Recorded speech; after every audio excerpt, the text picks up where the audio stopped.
Check it. We're live. We're live. Yeah. Oh, okay, fine. Anyway, don't mind our friend Tonnie. Yeah. So yes, hope your Sunday is going down smoothly. Mungu anazidi kuwabariki. We say karibuni sana. We are here at Kibali Villas, and today we wanna discuss, or rather, we want to talk, share ideas on how we can bounce back, how we can get back to our businesses, to our jobs, and all that will depend on for us to survive. We know that COVID imekuja, imetuhanda sisi wote, kila mmoja is complaining of this and that, but we know the grace is sufficient. So today, kama ndo najiunga nasi, mimi Binti Umazi, unaweza kuamua kuniita Binti au Binti Umazi, and I'm with my friends here, kwa department ya masuala na hospitali ya masuala na udaktari. Tuko na specialist Dr. Kimani. Maybe you say something wakujua uko hapa ni nani. Good afternoon everyone. Karibuni sana. Mimi naitwa Kimani. I'm a dentist and a businessman. I'm excited. I'm looking forward to sharing this with you. And as we talk about bouncing back, it's because we realize most people have wrong narrative and they have wrong view of whatever has been happening in their lives, and most people opt to keep quiet. But it's high time we sit down and discuss these issues. And so that's why today we've organized this simple thing, and we're looking forward to making it awesome and educative. And as they say, information is power. Karibuni. Exactly. Asante sana. So that's Dr. Kimani. Yeye ndo atakuwa anazungumza anything to do with health, anything that you have to ask, you'll be getting it right from him. Then we also have the entertainment industry. Also period has been hit so badly. No shows, no anything, and if you have no ideas on how you can cope this period, then you are doomed. But again, we are not doomed because we have our brains. So there's always a way out. So my friend, karibu sana. Good evening, viewers. Dr. Kimani has made it so formal. Yeah, now you know now. Yeah, mimi yenyewe nisiwadanganye, mimi ni ule mmoja. My name is now Ogutu Wakimani. He's the original Kimani. Mimi yangu tu ni kutafuta tu pesa huku nje na hiyo jina ya Wakimani. Alafu tukaishikanisha na Paul ya kuzaliwa, tukasema acha tuende tukaentertain watu. But basically, I am a businessman also, and an entrepreneur and a comic who has been in the entertainment industry for over 10 years. Right now, the government, fellow Kenyans, has rendered us jobless. Amefunga mahoteli, amefunga entertainment, and today we are going to discuss on how we as artists can bounce back again and be able to earn a living out here. So stay tuned. Thank you. Yeah. So still on the entertainment industry, kuna rafiki yangu hapa hivi, Tonnie. Oh yes. My name is MC Tonnie. I'm a Tonnie teacher. I'm a full name ni Andrew Anthony Obara. Mimi napenda UMC. Nikiwachigua msee kwa TV mazee, musema one day ndamfikia tu. In fact right now I am representing Wasewayan. Dr. Paul mkimwona hadi leo mshindo. Unajua yani daktari lakini tukiwa watu wadogo akasema atakuwa DJ, atakuwa MC. As you can see, he's looking cool, sio? Ama anakaje? Ako sawa. So Malindi, we are proud of Dr. Paul.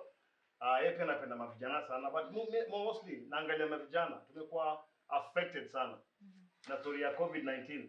Juu ungepata kijana ange na mtaani afanye kazi kama mjengo, pengine angepia kashughulika maybe asaidie na mambo za IT. Kijana angepata shughuli na Safaricom, kijana angepata shughuli kama Malindi for example. Ukienda pale kwa beach, vijana wengi wanapata kazi kama either ni beach boy ama tour guide. Ukipata kama kuna watalii, unapata watu kupiga picha, utapata watu wa artifacts. Vijana wengi sana wamesaidika sana na mambo ya tourism. But now, for example, Kibali Villas, where we are right now, the flow ya watalii si kama kitambo. Today Malindi, ukiingia Malindi uende Watamu, uende Mombasa, you'll realize vijana wengi wamekajua mara. So swali ni, what do we do? At least unapata msanii kama huyu mazesa hili tulizoea kumwona Churchill, hata hiyo vaka ya Churchill pia sasa ni noma hakuna. So if you are looking up to him, tumfikie na yeye pia bana, isije kwa gate. naye pale kwa stage amekaziwa. So what do we do? So leo idea ni what do we do as young people? And of course mimi side ya mavijana hawa to show what should we do. Tuko juu ya mawe, tufanyaje watu wangu? Okay, so we're looking for the way forward. Lakini pia tujue with all this hatuwezi kurudi peke yetu bila grace ya God. And that's why hapa hivi pia tuko na mtumishi wa Mungu who will be guiding us, because it's not just about mambo ya kiulimwengu, but pia the spirit is involved. So we have our pastor. Karibu sana pasi. Asante. My name is Pastor Lenin, Siyoi. I just want to speak about the church. We are also a youth and society. We've been talking to you throughout the week, and life has many turns. And today we just want to encourage the youth that it's your chance, it's your opportunity. Take it, grab it, run with it. There was a time it was our turn, but you turn, we say it's your turn. Yeah. And don't give up. Trust God. Do something. I never thought I would be on internet in my life, but I'm here today. So I believe even you, what you never thought would happen may happen to you today. Again, don't give up. Amen. It's your turn. Amen. It's a U-turn society. Amen. We're at Kibali, the resort. It's our home. You're welcome here anytime. Feel free to talk to any of us, and we can arrange for you to enjoy Malindi. It's our city. Yes. Many changes are coming, so keep it posted. Amen. Amen. That was powerful. So, Amen. on it now. Before we get to bounce back, lazima kukuwe na mpangilio, because COVID is still with us. As much as we want to go back to our jobs, we want to go back to our daily routines, but again, COVID bado iko, and we have to come up with ways ya vile tuweza kwenda kucompact hii kitu ndio tuweze kwenda kurudi katika kazi zetu. And the most important factor ni health, because if you're not healthy, then there's nothing that you can do. So since you want to bounce back and COVID is still there, what's the way forward? How are we supposed to do it? What is to be done and what is not to be done? Dr. Kimani. Well, Binti, thank you so much for that Karibu sana. question. We all know and we have had, it's been really hyped by the media about the COVID things. And there's so much information out there. I mean, if you want to get it through Google, if you want to get anything. So basically, whatever I say is something that you know, but perhaps it's just to put an emphasis that COVID is real. It's there. And in basic terms is, let's say it's a flu. And like, what you'll do to protect yourself from any flu, it is what you need to do to protect yourself from COVID. We are looking at keeping yourself warm, not exposing yourself, sanitizing, social distancing, taking lemons, taking ginger and all those things. They're good because they somehow encourage your body to protect natural immune. And it's good when you acquire a natural immune system. It's very good for your body. And so we encourage people not to fear, because fear again can work against you.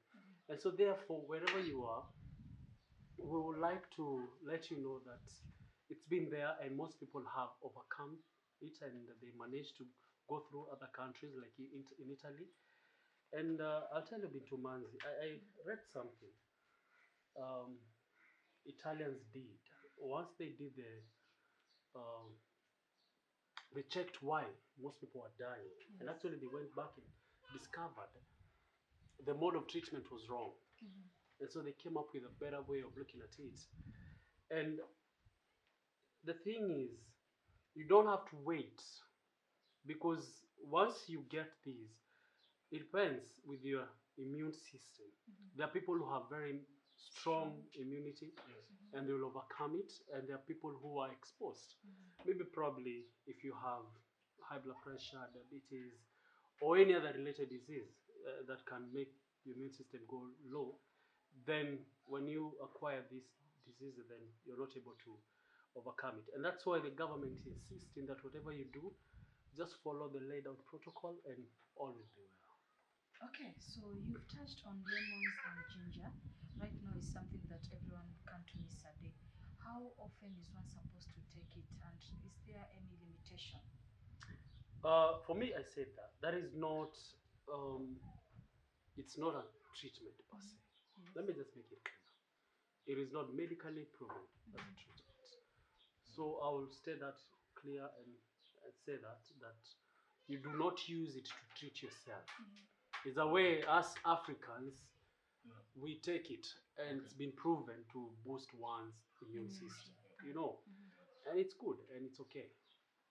Okay, so for the common mwananchi, we've said there's some practices that we need to adopt, like could you prevent on just how one can get mafua ya kawaida and all that. So these practices in particular, because mimi kama mwananchi I might be thinking, sasa hizi practices ni gani? Ni nini nafaa kufanya? Nimesanitize, nimevaa barakoa, but is there anything more to that? Ndio turudi katika hizi biashara zetu katika maisha yetu ya kawaida. Definitely we'll never go back to the normal life, eh? Yes. Because this will be the new normal, as they've been saying. Eh? Just let me take you back. If you look at since the days of Osama, our lives changed drastically. I mean, the airports, it was so simple for you to just walk in. But right now, the security measures are quite high. And because of this COVID-19, we are not going back to that situation where we live. Because it's first and foremost, you realize it's an airborne disease. You can get it. And you cannot protect or prevent yourself 100%. What we're saying, you just put measures and cautions that will help you at least not become 100% exposed. Because what are these predetermining factors? And like we said, the one of the most important things is to note your immune. You know, your immunity is one of the core things that we need to look at. Eh? So the things that you do, how regular do you exercise? What do you eat? Do you take a little bit, maybe of fruits every single day? Do you drink enough water? You know, what is your diet? You know, do you feed on junk? And that will compromise your immunity rather. And that's why we're saying, at the end of the day, you look at it from you understanding from the basic point of view.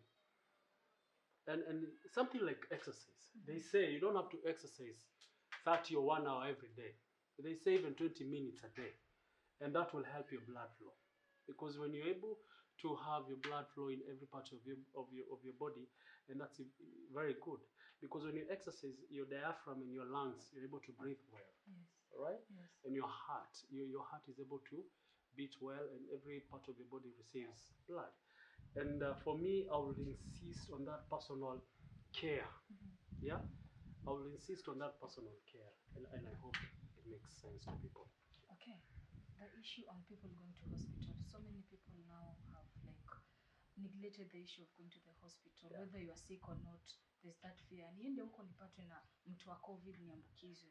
So what do you tell this person mwenye ako pale kwa nyumba amekuwa akigonjeka but afikiri kwenda hospitali just because he or she has that fear? Okay.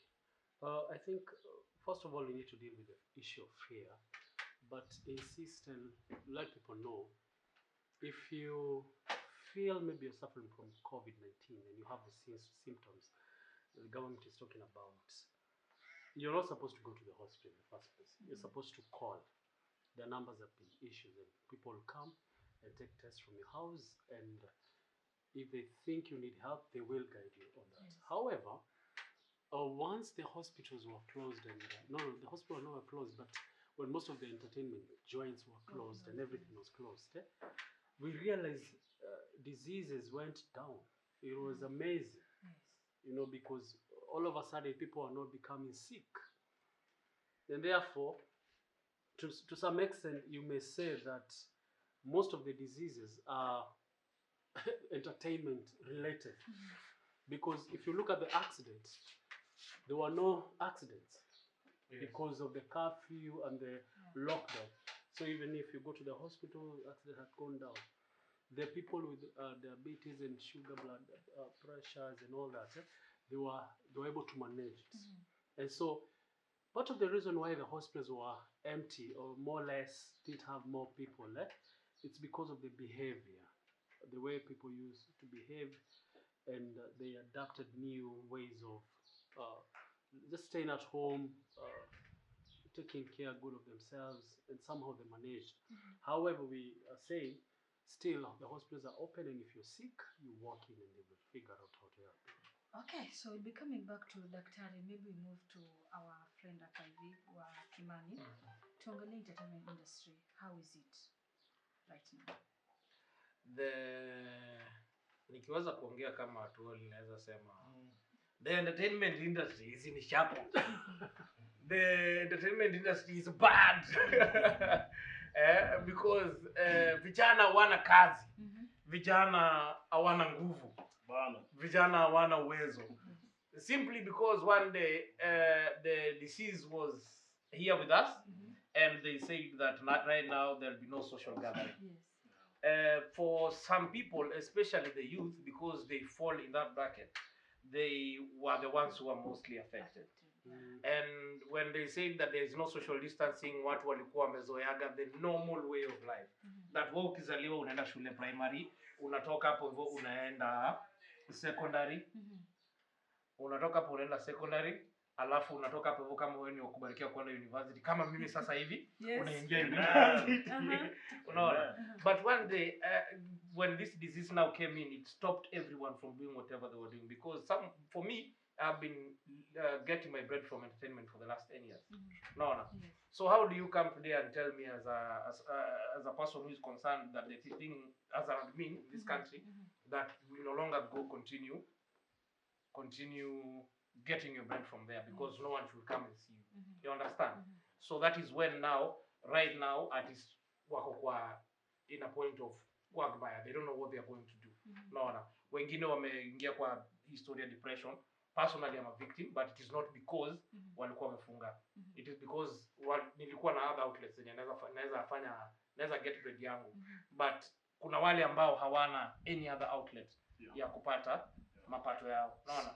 So right now the entertainment industry is bad, to answer your question. Okay, so how do we move forward from that now, because we still have to live? Yes. So tutafanya nini? The country, first of all, and every youth who is listening to me right now has to understand that the country has taken a 360-degree turn.